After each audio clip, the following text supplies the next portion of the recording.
Hi, welcome back to FireEye Education. In today's video, I'm going to outline some key bits of information that you need to know if there's ever a fire in your home.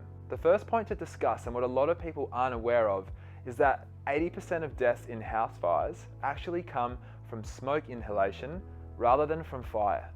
Now, the reason for that is that smoke is incredibly toxic. Imagine in a modern house with modern furnishings that are made from plastic and lots of synthetics.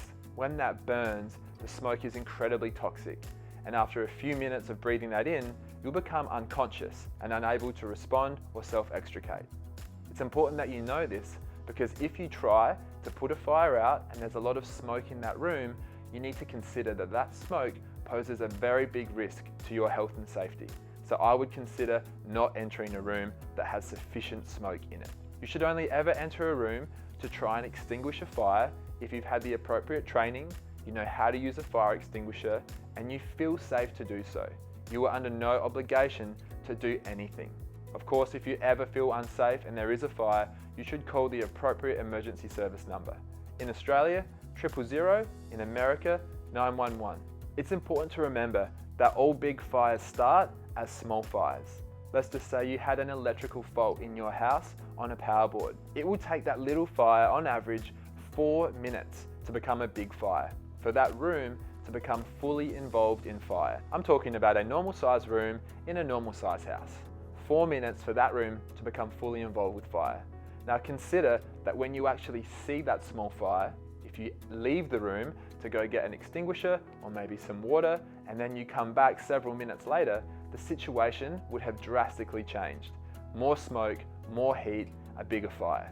So you need to reevaluate that situation to see if you actually want to try and extinguish that fire or not. But like I said, you need to consider that smoke is incredibly toxic and will make you go unconscious if you're exposed to it for too long. Also know that smoke is incredibly hot. We're looking at 600 to 800 degrees. So if you are in an environment where there's a lot of smoke and it always rises, so smoke builds up high, and as that gets more dense, it will eventually come down. That level of smoke and clean air is called the neutral plane. And at the bottom is much cooler, cleaner air, and that's where we want to be. So we always say that if you're in a fire and there's a lot of smoke, you get down low and you go, go, go, exiting your house. Here in Australia, it takes on average 7 minutes for the fire service to respond to your house.